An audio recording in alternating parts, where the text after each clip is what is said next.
డబ్బు ముందు ఏ బంధం నిలబడదు. రక్త సంబంధాన్ని కూడా విడగొట్టే శక్తి డబ్బుకుంది. అన్నా తమ్ముల మధ్య చిచ్చు పెట్టగలదు, భార్యాభర్తలను దూరం చేయగలదు, తండ్రి కొడుకులను కూడా విడదీయగలదు. డబ్బుకంత పవర్ ఉంటుంది. డబ్బు సంపాదించేవాడు ఈ సమాజంలో దేవుడు. డబ్బు సంపాదించలేని వాడు హీనుడు. డబ్బు సంపాదించినంత వరకు ఏ వ్యక్తినైనా పువ్వుల్లో పెట్టి కొలుస్తారు. డబ్బు సంపాదన లేదు అని తెలిస్తే అతని కనీసం కన్నెత్తి కూడా చూడరు. ఇది సమాజంలో డబ్బు మనిషికిచ్చే విలువ. ఒక తండ్రి కొడుకు మధ్య జరిగిన ఒక సంఘటనను ఇప్పుడు మీ ముందుకు తీసుకురాబోతున్నాను. కేవలం డబ్బు కోసం జరిగిన సంఘటనగా తెలుస్తోంది. డబ్బు సంపాదించని కొడుకుని, డబ్బు సంపాదించినప్పుడు ఆ కొడుకునే గొప్పగా చూసిన తండ్రికి సంబంధించిన కథ ఇది. పశ్చిమ గోదావరి జిల్లా తణుకు సమీపంలో ఉన్న తణుకు సమీపంలో ఉన్న వేల్పూరులో జరిగింది సంఘటన. సోషల్ మీడియాలో ఇప్పుడు ఈ సంఘటన వైరల్ అవుతోంది. మీకు స్క్రీన్లో కనిపిస్తున్న ఈ అబ్బాయి పేరు, ఈ యువకుడి పేరు నాగత్రినాథ్. చేతిలో తన ఆరోగ్యానికి సంబంధించిన రిపోర్ట్ కార్డ్స్ పట్టుకున్నాడు. అట్లాగే తను ఏదైతే ఎక్స్రేలు తీసుకున్నాడో, ఎక్స్రేలు కావచ్చు, లేకపోతే అతని కాలికి సంబంధించిన, అతని ఆరోగ్యానికి సంబంధించిన అన్ని రిపోర్ట్స్ని చేతిలో పట్టుకొని తండ్రి ఇంటి ముందే కూర్చొని బోరున విలపిస్తున్నాడు. మౌనంగా రోధిస్తున్నాడు. ఆవేదనతో కన్నీళ్లు పెట్టుకుంటున్నాడు. అసలు నాగత్రినాథ్ చేసిన తప్పేంటి? ఈ నాగత్రినాథ్ ఎవరు? ఇతని కథ ఏంటి అని ఒక్కసారి వెనక్కి వెళ్ళి చూస్తే తణుకు సమీపంలో ఉన్న వేల్పూర్లో జరిగిన సంఘటన ఇది. ఈ నాగత్రినాథ్ ఎవరు అని వెనక్కి వెళ్ళి చూసే ప్రయత్నం చేస్తే ఒక ఆసక్తికర కథ మనకు కనిపించింది. ఆ కథలో అత్యంత ఇంపార్టెంట్ పాయింట్ ఏంటంటే, నాగత్రినాథ్ 7 సంవత్సరాల పాటు ఇంటర్ వరకు చదువుకున్న నాగత్రినాథ్ 7 సంవత్సరాల పాటు సింగపూర్లో ఉద్యోగం చేశాడు. అక్కడ ఒక షిప్ యార్డులో ఫైర్ సేఫ్టీ విభాగంలో పనిచేసేవాడు. ఫైర్ సేఫ్టీ విభాగంలో ఉండి తనకొచ్చిన జీతాన్ని, సింగపూర్లో ఉంటూ తనకొచ్చిన జీతాన్ని నెలకి ఒక 60,000 రూపాయల వరకు వేల్పూరులో ఉన్న తన తండ్రికి, తన తమ్ముళ్ళకి పంపించేవాడు. నాగత్రినాథ్ తండ్రి పేరు తాడిశెట్టి నాగేశ్వరరావు. తండ్రికి, తన అన్న తమ్ముళ్ళకి, తాడిశెట్టి నాగేశ్వరరావుకి 3 కొడుకులు. నాగత్రినాథ్ రెండోవాడు. పెద్ద కొడుకున్నాడు, అట్లాగే చిన్న కొడుకున్నాడు. వాళ్ళిద్దరూ ఊళ్ళోనే ఉంటారు తండ్రితో పాటే. అయితే సింగపూర్లో ఉన్నంతకాలం డబ్బులు తండ్రికి పంపేవాడు, నెలకు 60,000. తను కూడా కొంత డబ్బుని దాచుకున్నాడు. అలా జీవితం చాలా హ్యాపీగా ఉండేది. అప్పట్లో నాగత్రినాథ్ రెగ్యులర్గా డబ్బులు పంపించే సమయంలో అతను ఇంటికి వస్తే పండగ వాతావరణమే కనిపించేది. ఇప్పుడు చూస్తున్నారు నాగత్రినాథ్ తన ఇంటి ముందే కన్నీళ్లు పెట్టుకుంటూ ఆవేదనతో కూర్చున్న వీడియోని. అయితే అప్పుడు ఎప్పుడైతే డబ్బు సంపాదించే సమయంలో తండ్రి నాగత్రినాథ్కి బోలెడంత రెస్పెక్ట్ ఇచ్చేవాడు నాగేశ్వరరావు, బోలెడంత విలువ ఇచ్చేవాడు, గౌరవాన్ని ఇచ్చేవాడు. అటువంటి సందర్భం, అటువంటి గొప్పతనంలో చాలా హ్యాపీగా ఫీల్ అయ్యాడు నాగత్రినాథ్. కానీ తన భవిష్యత్తులో ఇటువంటి రోజు, తనను తన తండ్రే అనే రోజు ఒకటి వస్తుందని ఎప్పుడూ ఊహించలేకపోయాడు నాగత్రినాథ్. కారణం ఏంటంటే 2018లో నాగత్రినాథ్ తల్లి చనిపోయారు. ఆమె కాలం చేసిన సమయంలో నాగత్రినాథ్ ఊరుకొచ్చి తల్లికి అంత్యక్రియలు చేయించి ఆ తర్వాత మళ్ళీ తిరిగి సింగపూర్ వెళ్ళిపోయి ఉద్యోగం చేశాడు. అప్పుడు కూడా కుటుంబం చాలా గొప్పగా, గౌరవంగా చూసింది నాగత్రినాథ్. కుటుంబం అంటే ఇక్కడ ఎవరో కాదు, నాగత్రినాథ్ తండ్రి, అతని అన్న, అతని తమ్ముడు. కేవలం 4 ఉన్నారు ఆ కుటుంబంలో ఇప్పుడు. అయితే ఆ తర్వాత తల్లికి అంత్యక్రియలు చేసి మళ్ళీ సింగపూర్ వెళ్ళి 1 ఏడాది క్రితమే తిరిగి ఇక్కడికి వచ్చాడు నాగత్రినాథ్. ఇక్కడికి వచ్చి అది కూడా 5 నెలల సెలవు పైన ఇక్కడికి వచ్చాడు. ఇక్కడికి వచ్చిన తర్వాత గత ఏడాది డిసెంబర్ 13వ తేదీన ఊహించని ఒక ప్రమాదంలో, వేల్పూరులోనే ఊహించని ఒక రోడ్డు ప్రమాదంలో నాగత్రినాథ్ బైక్పై వెళ్తున్నప్పుడు ఒక యాక్సిడెంట్ జరిగింది. ఆ యాక్సిడెంట్లో నాగత్రినాథ్ స్పైనల్ కార్డ్ పోయింది. అతని 2 కాళ్ళు చచ్చుబడిపోయాయి. అతను నడవలేని స్థితికి పడిపోయాడు. ఎప్పుడైతే నాగత్రినాథ్ యాక్సిడెంట్ గురయ్యాడో అప్పటి నుంచి కాకినాడ రాజమండ్రిలో ఉన్న కిమ్స్లో కొంతకాలం వైద్యం చేయించుకున్నాడు. అక్కడ తను దాచుకున్న దాదాపు 4 లక్షల రూపాయలని ఖర్చు చేశాడు నాగత్రినాథ్. 4 లక్షల రూపాయలు ఖర్చు చేసిన తర్వాత అతనికి కొంత వైద్యం చేస్తూ వైద్యులు కొంత రిజల్ట్ ఉంది, నువ్వు ఇంకొక 2 లక్షల వరకు ఖర్చు పెట్టుకొని రెగ్యులర్గా ఫిజియోథెరపీ చేయించుకుంటే ఖచ్చితంగా నీకు నడక తిరిగి వస్తుందని కొంత ఆశ అతనిలో కలిగింది. డాక్టర్లు చెప్పిన మాటలను బట్టి చూస్తే అతనికి కొంత ఆశ కలిగింది. కానీ స్పైనల్ కార్డ్ దెబ్బతినడం వల్ల అతను నడవలేడని అతని కుటుంబం, తండ్రి కావచ్చు, అన్న కావచ్చు, తమ్ముడు కావచ్చు, పూర్తిగా ఒక నమ్మకంలోకి వచ్చారు. నాగత్రినాథ్ ఆరోగ్యం మెరుగుపడదు, ఇంకా అతను మంచానికే పరిమితం అవుతాడని ఎప్పుడైతే ఈ తండ్రి, అన్న, తమ్ముడు గుర్తించారో ఆ క్షణం నుంచి నాగత్రినాథ్కి త్రినాథ్ పైన ఆ కుటుంబానికి గౌరవం తగ్గిపోవడం ప్రారంభమైంది. చూసారా, డబ్బు పంపించినంత కాలం, సింగపూర్లో ఉండి 7 సంవత్సరాలు ఇంటికి డబ్బు పంపించినంత కాలం గొప్పగా దేవుడిగా కనిపించాడు నాగత్రినాథ్.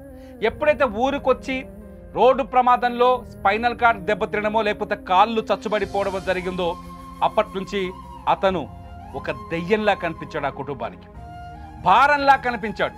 ఈ భారాన్ని మనం మోయలేము అనుకున్నారు ఆ తండ్రి, మిగతా 2 కొడుకులు. వదిలించుకుంటే పోలా అని ఆలోచించారేమో, నాగత్రినాథ్ చెప్తున్న మాటల్ని బట్టి, మనకు అందుబాటులో ఉన్న వీడియోని బట్టి అదే అర్థమవుతోంది. నాగత్రినాథ్ని వైజాగ్లో కొంతకాలం ఆయన ఫిజియోథెరపీ చేయించుకున్నాడు, విజయవాడలో కొంతకాలం ఫిజియోథెరపీ చేయించుకున్నాడు. అయినా పురోగతి కనిపించలేదు. అతని ఫిజియోథెరపీకి సంబంధించిన వీడియోస్ కూడా మీరు అతనే చూపిస్తున్నాడు, చూడొచ్చు. హాస్పిటల్లో ఫిజియోథెరపీ చేయించుకుంటూ వస్తున్నాడు. ఆ డాక్టర్ సంబంధించిన డీటెయిల్స్ కూడా కనిపిస్తున్నాయి అందులో. ఆ తర్వాత అతను హాస్పిటల్లో ఉన్నప్పటి నుంచి అతన్ని పక్కన పెట్టడం మొదలుపెట్టారు ఫ్యామిలీ, తండ్రి కావచ్చు, అన్నదమ్ములు కావచ్చు. ఆ తర్వాత ఇంటికి వచ్చిన తర్వాత కొంతకాలం మాత్రమే ఇంట్లోకి ఉంచుకున్నారు. ఆ తర్వాత తిరిగి మళ్ళీ రోడ్డు పైనే తోసేశారు. కారణం ఏంటంటే నాగత్రినాథ్ పని చేయలేడు, తిరిగి సింగపూర్ వెళ్ళలేడు, తిరిగి డబ్బులు పంపించలేదు, అతనితో ఉపయోగం లేదు. పైగా కాళ్ళు లేని ఆ వ్యక్తిని ఇంట్లో పెట్టుకోవడం వల్ల అతనికి సేవ చేయాల్సి వస్తుంది. ఆ సేవ చేసే శక్తి కానీ, ఓపిక కానీ, ఆ ప్రేమ కానీ వాళ్లకు లేదు అని తేలిపోయింది. ఇదంతా చూస్తుంటే డబ్బు అనుబంధాల్ని, బంధాల్ని ఎలా హత్య చేస్తుందో, డబ్బు మనుషుల మధ్య ఎలా చిచ్చు పెడుతుందో, డబ్బుంటేనే మనిషికి విలువ ఉంటుంది, డబ్బు లేకపోతే విలువ ఉండదు అనే విషయాలు ఇప్పుడు స్పష్టంగా తెరపైన కనిపిస్తున్నాయి. ఊహించని ఈ పరిణామం, ఊహించని విధంగా, ఎవరు అంచనా వేయని విధంగా సోషల్ మీడియాలో వైరల్ అయ్యాయి. నాగత్రినాథ్ కథ పైన సోషల్ మీడియాలో అనేక రకాల కామెంట్స్ వస్తున్నాయి. ముఖ్యంగా నాగత్రినాథ్ తండ్రి తాడిశెట్టి నాగేశ్వరరావుని టార్గెట్ చేస్తూ చాలామంది కామెంట్స్ కూడా పెడుతున్నారు. కానీ వాస్తవం ఏంటి అని కొంత శోధించే ప్రయత్నం చేసినప్పుడు మాకు నాగత్రినాథ్ ఆ పెయిన్ వల్ల కావచ్చు, లేకపోతే సింగపూర్లో ఉద్యోగం చేయటం వల్ల కావచ్చు, అతనికి మద్యం సేవించే అలవాటు ఉందని వాళ్ళ తండ్రి వెర్షన్లో మనం ఒకసారి వింటే, వాళ్ళ తండ్రి చెప్తున్నాడు చాలా స్పష్టంగా. కొంత టచ్ చేసి వాళ్ళని కనుక్కునే ప్రయత్నం చేసినప్పుడు మద్యం సేవించే అలవాటు ఉందని, అందుకోసమనే అది మాన్పించడం కోసమే ఇంటి బయట కూర్చోబెట్టాం తప్ప వేరే ఉద్దేశం తమకు లేదని ఆ తండ్రి బదులిస్తున్నట్టుగా సమాచారం అందుతోంది. కానీ ఇక్కడ ప్రశ్న ఒకటే, అతనికి మద్యం అలవాటు ఉండొచ్చు, లేకపోతే మద్యాన్ని మాన్పించడానికి ప్రయత్నం చేయాల్సిన బాధ్యత మాత్రం తండ్రికి ఉంది కదా. కానీ ఆ తండ్రి అలా చేయలేదు. కొడుకుని బయటకి గెంటేయటం వల్ల ఆ కొడుకు రోడ్డు పైన బోరున విలపించాడు. కొడుకుని బయటకి గెంటేయటం వల్ల ఆకలి దప్పికను తట్టుకోలేక ఆ కొడుకు విలపించాడు. పోనీ అడుక్కు తినడానికి వెళ్ళాలి అనుకుంటే అతనికి కాళ్ళు లేవు. ఆ వీల్ చైర్ పైన ఏ వీధిలోకి వెళ్ళగలడు? ఎవరిని భోజనం పెట్టమని అడగగలడు? ఎవరిని మంచినీళ్ళు ఇవ్వమని అడగగలడు?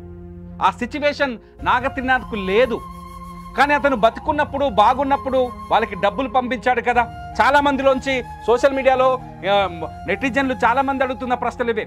బతికున్నప్పుడు నెలకు 60,000 రూపాయలు ఇచ్చాడు కదా, అప్పుడు ఈ కొడుకు పైన అంత ప్రేమ ఉండి ఇప్పటికిప్పుడు అతని కాళ్ళకి ఫ్రాక్చర్ అవటమో, లేకపోతే అతని వెన్నుకి స్పైనల్ కార్డ్ దెబ్బతినడం వలనో ఆ ప్రేమ తగ్గిపోయిందా అంటూ నాగత్రినాథ్ తండ్రిని చాలామంది ప్రశ్నిస్తున్నారు. నిజమే కదా ఒక రకంగా ఆలోచిస్తే. డబ్బున్నంత కాలం గొప్పగా చూసి డబ్బు సంపాదించలేడు, మంచానికే పరిమితమైపోతున్నాడు అన్నప్పుడు అతన్ని ఇంట్లోంచి బయటికి పంపించే ఆలోచన రావడం పట్ల సోషల్ మీడియాలో నాగత్రినాథ్కి సానుభూతి దొరుకుతుంది. అతని తండ్రి పైన విమర్శల వెల్లువెత్తుతున్నాయి. ఊహించని పరిణామం 2 రోజులుగా తణుకు సమీపంలో ఉన్న వేల్పూర్లో ఒక బిగ్గెస్ట్ చర్చగా మారింది. గ్రామస్తులు కావచ్చు, అక్కడున్న రాజకీయ నాయకులు కావచ్చు, అనేక మంది నాగత్రినాథ్కే అండగా నిలబడ్డారు, తండ్రిని విమర్శించారు. నీ కొడుకుని ఇంట్లోకి రానిస్తే తప్పేంటని ప్రశ్నించారు. ఈ పరిణామాలన్నింటి నేపథ్యంలో నాగత్రినాథ్ ఒక రిక్వెస్ట్ చేశాడు. ప్రజలకు కావచ్చు, రాజకీయ నాయకులకు కావచ్చు ఒక రిక్వెస్ట్ చేశారు. ఆ రిక్వెస్ట్ ఏంటో ఒకసారి అతని మాటల్లోనే మనం విందాం. నా పేరు త్రినాథ్ అండి, మాది వేల్పూర్ గ్రామం. నాకు ఒక సంవత్సరం క్రితం నాకు యాక్సిడెంట్ అయ్యింది. యాక్సిడెంట్ అయ్యి హాస్పిటల్లో ఉన్నా. ఇంతకుముందు నేను సింగపూర్లో వర్క్ చేసేవాడిని. నా అమౌంట్ మొత్తం మా ఇంటికే పంపాను, మొత్తం అంతా కూడా. ఈ రోజు నాకు ఈ స్థితికి రావడానికి కారణమైన వాళ్ళకి మొత్తం అన్నీ కూడా నన్ను ట్రీట్మెంట్ చేయించుకోవడానికి కూడా ఏ విధమైన సహకారం నాకు చేయట్లేదు. అది ఎవరో కాదు, మా ఫాదరు, మా బ్రదర్స్. ఇంకన్నీ కూడా ఇది కూడా నాకు సహకారం చేయట్లేదు. మీకు ఈ విధంగా 9 నెలల నుంచి నేను ఆల్రెడీ ట్రీట్మెంట్ చేయించుకుంటున్నాను. నా దగ్గర ఉన్నంత వరకు నేను చేయించుకున్నా. నా వల్ల ఇంకా అవ్వట్లేదు సార్. మీకు నా వంతు జయించి వేల్పూర్ తణుకు నియోజకవర్గమైన ఎమ్మెల్యే గారు ఆర్మీ రాధాకృష్ణ గారు, సీఎం గారు చంద్రబాబు నాయుడు గారు, డిప్యూటీ సీఎం గారు పవన్ కళ్యాణ్ గారు, మీరు అందరూ దయించి సహకరిస్తారని కోరుకుంటూ నాకు న్యాయం చేస్తారని కోరుకుంటున్నాను సార్. ఈరోజు నా పరిస్థితి సార్, ఫిజికల్లీ నేను అయితే నల్లలేను సార్. ఇదిగో సార్ లీడింగ్ బ్యాగ్, ఫిజికల్లీ ఇది పరిస్థితి సార్. అయితే మనసు నుంచి కూడా బెడ్ మీద సార్. ఇంకోటి ఏంటంటే సార్, ఇలాగ వీడియోలు తీస్తానా, ఇలాగ చేస్తానా అని కూడా బెదిరిస్తున్నారు సార్. ఈ రోజుని ఇంతవరకు జరుగుతుంది సార్. మీరైనా న్యాయం చేస్తారని కోరుకుంటున్నాను. నాగత్రినాథ్ మాటలు వింటుంటే నిజంగానే గుండె బరువెక్కుతుంది. నాగత్రినాథ్ మాటలు వింటుంటే నిజంగానే బాధ కలుగుతుంది. నాగత్రినాథ్ లాంటి కష్టం ఇంకెవరికి రాకూడదు అనిపిస్తోంది. నాగత్రినాథ్ మద్యానికి బానిసయ్యాడని వాళ్ళ కుటుంబ సభ్యులు చెబుతున్న మాటల్ని కూడా నమ్మాలని కూడా అనిపించట్లేదు. ఎందుకంటే అతని మాటల్లో ఆవేదన, అతని భాషలో, అతని బాధలో కష్టం చాలా స్పష్టంగా కనిపిస్తోంది. నాగత్రినాథ్ లాంటి స్థితిలో ఉన్నప్పుడు ఎవరైనా సరే, ఏ తండ్రి అయినా సరే ఇటువంటి నిర్ణయం తీసుకుంటాడా? నాగత్రినాథ్ నడవలేని స్థితిలో ఉన్నాడు. యూరిన్ కూడా వెళ్ళలేడు. పక్కనే ప్యాకెట్ కనిపిస్తోంది, మీరు అర్థం చేసుకోవచ్చు. యూరిన్కి కూడా వెళ్ళలేడు.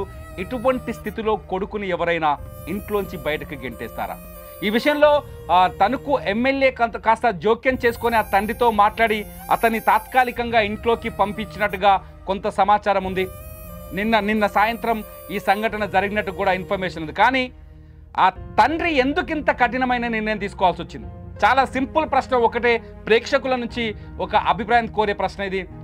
డబ్బు తీసుకున్నంత కాలం, అతను డబ్బు సంపాదించినంత కాలం తండ్రి అతన్ని గొప్పగా చూసి అతనికి డబ్బు సంపాదించలేడు, మంచానికే పరిమితమయ్యాడు అనే సమయం వచ్చేసరికి, పరిస్థితి వచ్చేసరికి అతన్ని వదిలించుకోవడం నిజంగా బాధ కలిగించట్లేదా? నాకైతే బాధ కలిగిస్తుంది. మీకేమనిపిస్తుందో ఈ వీడియో కింద కామెంట్ చేయండి. చూస్తూనే ఉండండి లైవ్ అప్డేట్స్ కోసం సుమన్ టీవీ డిజిటల్ లైవ్, అట్లాగే సుమన్ టీవీ లైవ్.